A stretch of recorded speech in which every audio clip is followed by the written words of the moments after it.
Hello students, मैं जया जैन और मेरे YouTube channel lecture by Jaya में आप लोगों का स्वागत है। जो विद्यार्थी वर्ग 1 के एग्जाम की तैयारी कर रहे हैं उनके लिए भी यह बहुत ही महत्वपूर्ण वीडियो है। बोर्ड एग्जाम के लिए तो है ही सही, तो आप लोगों को पूरा वीडियो ध्यान से सुनना है। वीडियो अच्छा लगे तो लाइक करना, मेरे चैनल को सब्सक्राइब करना है। तो वीडियो शुरू करते हैं। कम समय में आप लोगों को ज़्यादा से ज़्यादा प्रश्नों के उत्तर याद करवा सकूँ, यही मेरा उद्देश्य है। वीडियो को फुल स्क्रीन पर जूम करके देखने से आप लोगों को वो प्रश्न और जल्दी याद होंगे। मैं बोल रही हूँ, आप सुन रहे हैं, सिर्फ सुनने से याद नहीं होगा। आपको ये प्रश्नों के उत्तर देखते रहें और मेरा वीडियो सुनते रहें। उपभोक्ता व्यवहार का अध्ययन किया जाता है सूक्ष्म अर्थशास्त्र में। कॉफ़ी के मूल्य में वृद्धि से चाय की मांग बढ़ती है। कॉफ़ी और चाय स्थानापन्न वस्तु हैं, एक का मूल्य बढ़ेगा तो दूसरे की मांग बढ़ेगी। अल्पकाल में उत्पादन प्रक्रिया में निम्नलिखित में से कौन से साधन होते हैं? अल्पकाल में परिवर्तनशील साधन होते हैं और दीर्घकाल में स्थिर और परिवर्तनशील साधन दोनों होते हैं। कोई फर्म संतुलन में कब होती है? जब MR बराबर MC होता है। सीमांत आगम और सीमांत लागत दोनों बराबर होते हैं। सामान्य कीमत स्तर का अध्ययन किया जाता है समष्टि अर्थशास्त्र में। एक देश की भौगोलिक सीमाओं में एक वर्ष में उत्पादित सभी वस्तुओं और सेवाओं के मूल्यों का योग क्या कहलाता है? ये सकल घरेलू उत्पाद कहलाता है। केन्स का रोजगार सिद्धांत किस पर निर्भर करता है?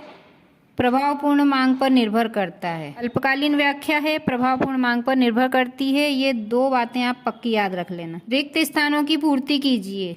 उत्पादन संभावना वक्र बाएं से दाएं ढाल लिए होता है। उत्पादन संभावना का मैंने पूरा एक वीडियो बनाया है जिसमें उसकी विशेषताएं, मान्यताएं, सीमाएं, उसके गुण दोष सब बताए हैं। तो आप वो पूरा वीडियो देखेंगे, ये सारे डाउट क्लियर हो जाएंगे। उत्पादन संभावना या तटस्थता वक्र से कोई भी प्रश्न पूछा जाएगा तो आप तुरंत सोल्व कर दोगे, लेकिन आपको वीडियो पूरा देखना पड़ेगा। गिफिन वस्तुओं की मांग की लोच ऋणात्मक होती है, अर्थात गिफिन वस्तुओं का मूल्य कम होने पर भी उसकी मांग बढ़ती नहीं है। साधन की एक इकाई बढ़ने पर कुल उत्पादन में होने वाली वृद्धि सीमांत उत्पादन कहलाती है। पूर्ण प्रतियोगिता एक काल्पनिक स्थिति होती है। साख गुणक 1/CRR। CRR को नकद आरक्षित अनुपात कहते हैं। बाजार का नियम JB से ने दिया था। सही जोड़ी बनाई। सीमांत उपयोगिता MU मैरिजिनल यूटिलिटी। मांग के नियम 5 होते हैं। साम्य कीमत, मांग बराबर पूर्ति। जहाँ कीमत या संतुलन की बात आती है वहाँ पर मांग और पूर्ति बराबर होती है। वस्तु की मांग उपभोक्ता द्वारा की जाती है। घाटे का बजट पूंजी निर्माण करता है। अनुमानित आय एवं व्यय किसके बराबर होते हैं? ये संतुलित बजट के बराबर होते हैं। निम्नलिखित प्रश्नों के उत्तर एक शब्द में दीजिए। उस उपयोगिता का नाम बताइए जो पहले बढ़ती है, फिर स्थिर होती है, उसके बाद घटती है। ये कुल उपयोगिता कहलाती है। उपयोगिता वाला मैंने एक वीडियो अलग से बनाया है, 1.5 मिनट का ही है। उसे देखोगे तो इससे संबंधित सारे प्रश्न सोल्व होंगे। करीबन 8 से 10 प्रश्न उपयोगिता से पूछे जाते हैं और सिर्फ 1.5 मिनट का वीडियो देखने पर आपको ये सारे डाउट क्लियर होते हैं। तो आप उस वीडियो को अवश्य देखेंगे। उत्पादन फलन कितने प्रकार के होते हैं? 2 प्रकार के होते हैं, अल्पकालीन और दीर्घकालीन। घिसावट व्यय का एक अन्य नाम क्या है? मूल्यह्रास। जो मशीनों की घिसावट होती है उसे मूल्यह्रास कहते हैं। राष्ट्रीय आय को जनसंख्या से भाग करने पर क्या प्राप्त होता है? प्रति व्यक्ति आय प्राप्त होती है। रोजगार का परंपरावादी सिद्धांत किस प्रतियोगिता की मान्यता पर आधारित है? पूर्ण प्रतियोगिता की मान्यता पर आधारित है। रोजगार का परंपरावादी सिद्धांत किन्स ने दिया था? किन्स का सिद्धांत प्रभावपूर्ण मांग पर निर्भर करता है और यह पूर्ण प्रतियोगिता पर आधारित है। ये 3 प्रश्न एक बात में कवर होते हैं। MPC तथा MPS का क्या संबंध है? MPC प्लस MPS बराबर 1। MPC और MPS का योग 1 के बराबर होता है। MPC का फुल फॉर्म है सीमांत उपभोग प्रवृत्ति और MPS का फुल फॉर्म है सीमांत बचत प्रवृत्ति। निम्नलिखित प्रश्नों में सत्य असत्य बताइए। पैमाने के प्रतिफल का संबंध दीर्घकाल से होता है। सत्य है, पैमाने के प्रतिफल का संबंध दीर्घकाल से और परिवर्तनशील अनुपात के नियम का संबंध अल्पकाल से होता है। व्यष्टि और समष्टि अर्थशास्त्र एक दूसरे के प्रतियोगी होते हैं, नहीं एक दूसरे के पूरक होते हैं। वर्तमान समय में कोई भी अर्थव्यवस्था बंद अर्थव्यवस्था नहीं है। अधिक लाभ कमाने के लिए सभी देशों से व्यापार करना आवश्यक होता है, इसीलिए कोई भी अर्थव्यवस्था बंद अर्थव्यवस्था नहीं है। भविष्य में ब्याज दर में वृद्धि बचतों को कम कर देती है, ये असत्य है। अपूर्ण रोजगार अभावी मांग का परिणाम है, सत्य है।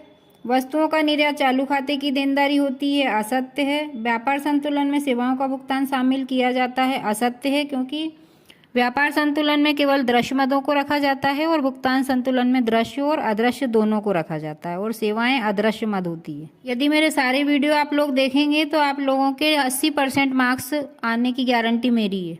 शिक्षा विभाग द्वारा जारी किए गए बीसेट का सॉल्यूशन आप लोग देख रहे हैं। प्रश्न नंबर 1, समष्टि अर्थशास्त्र में अध्ययन किया जाता है समग्र का औसत लागत वक्र का आकार कैसा होता है। औसत लागत वक्र का आकार अंग्रेजी अक्षर यू के जैसा होता है। वस्तु का मूल्य बढ़ने पर पूर्ति बढ़ जाती है। पूर्ति की परिभाषा में बताया गया है कि वस्तु का मूल्य बढ़ने पर पूर्ति बढ़ती है, वस्तु का मूल्य घटने पर पूर्ति घटती है। परिभाषाएं याद कर लेते हैं तो वस्तुनिष्ठ प्रश्नों को आसानी से सोल्व कर सकते हैं। समष्टि अर्थशास्त्र अस्तित्व में कब आया था? 1929 की महामंदी के बाद में। निम्नलिखित में से कौन सा हस्तांतरण भुगतान नहीं है? राष्ट्रीय ऋण पर ब्याज हस्तांतरण भुगतान नहीं है। वृद्धावस्था पेंशन, दान, सेवानिवृत्ति पेंशन, ये सब हस्तांतरण भुगतान एक से दूसरे को दिए जाते हैं। भारतीय रिजर्व बैंक का राष्ट्रीयकरण कब हुआ था? 1949 में राष्ट्रीयकरण हुआ था और 1 अप्रैल 1935 को इसकी स्थापना हुई थी। निवेश के निर्धारक घटक कौन से हैं? पूंजी की सीमांत क्षमता और ब्याज की दर, ये दोनों निवेश के निर्धारक घटक हैं। रिक्त स्थानों की पूर्ति कीजिए। छोटे छोटे चरों का अध्ययन किसमें किया जाता है? व्यष्टि अर्थशास्त्र में किया जाता है। आप लोगों ने व्यष्टि और समष्टि अर्थशास्त्र की परिभाषाएं अच्छे से याद की होगी और ये मुझे बताने की जरूरत नहीं है, लेकिन बार बार रिपीट करने से ये टॉपिक अच्छे से याद हो जाएगा। अगर आप लोग परिभाषा याद नहीं भी करते हैं तो रिक्त स्थान में या बहुविकल्पी में ये प्रश्न देखकर 2 नंबर 1 नंबर वाले प्रश्नों को पूछा जाए तो लिख सकते हैं। ऊंची तटस्थ वक्र उच्च स्तर की संतुष्टि दर्शाती है। पूर्ति का नियम नाशवान वस्तुओं पर लागू नहीं होता है, यानी कि नाशवान वस्तुओं की कीमत घटे बढ़े तो भी पूर्ति पे कोई प्रभाव नहीं पड़ेगा। पूर्ण प्रतियोगिता में प्रत्येक फर्म समरूप वस्तुओं का उत्पादन एवं क्रय विक्रय करती है। पूर्ण प्रतियोगिता की परिभाषा, मान्यताएं, सीमाएं, विशेषताएं सभी आप लोगों को याद करना है।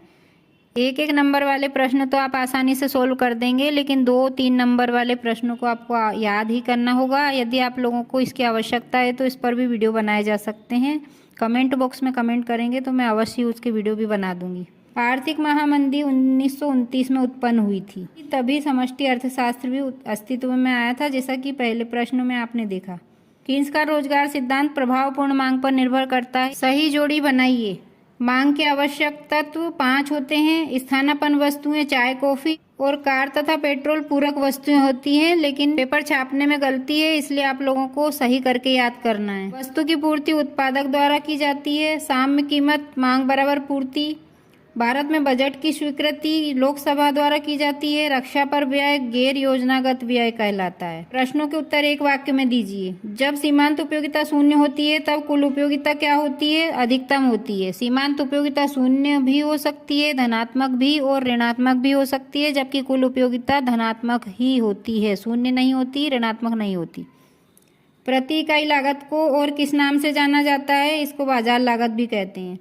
किसी देश में राष्ट्रीय आय की गणना सामान्यतः कितने वर्षों के लिए की जाती है? 1 वर्ष के लिए की जाती है। समय के विशेष बिंदु पर मापी गई मात्रा को क्या कहते हैं? स्टॉक कहते हैं। किसने कहा पूर्ति मांग को स्वयं जन्म देती है? जेबी से ने कहा था। जेबी से ने अपने बाजार नियम में कहा था कि पूर्ति अपनी मांग स्वयं उत्पन्न करती है। भोगफलन का समीकरण क्या है? C बराबर F/Y। सत्य असत्य बताइए। उपभोक्ता संतुलन बराबर सीमांत उपयोगिता माइनस मूल्य होता है। सत्य। उत्पादन बंद कर देने से स्थिर लागतें शून्य हो जाती है। स्थिर लागतें कभी भी शून्य नहीं होती। भूमि, भवन, मशीन कभी भी खत्म नहीं होते, नष्ट नहीं होते। उत्पादन बंद कर दिया जाए तो भी शून्य नहीं होते हैं। साधनों की सीमितता ही आर्थिक समस्याओं का मूल कारण है, ये सत्य है। समग्र मांग और समग्र पूर्ति का अंतर स्फीतिक अंतराल कहलाता है, ये भी सत्य है। रिकार्डो ने प्रतिपादित किया कि पूर्ति स्वयं अपनी मांग सृजित करती है, ये असत्य है। ये जेबी से ने कहा था, रिकार्डो ने नहीं कहा था।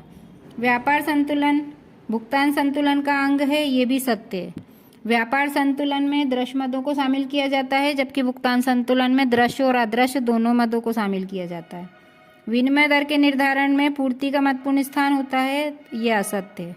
तो आप लोगों ने मेरा वीडियो ध्यान से देखा, इसके लिए धन्यवाद। अर्थशास्त्र के महत्वपूर्ण प्रश्नों की श्रृंखला में एक बार फिर हम आपसे मिलेंगे।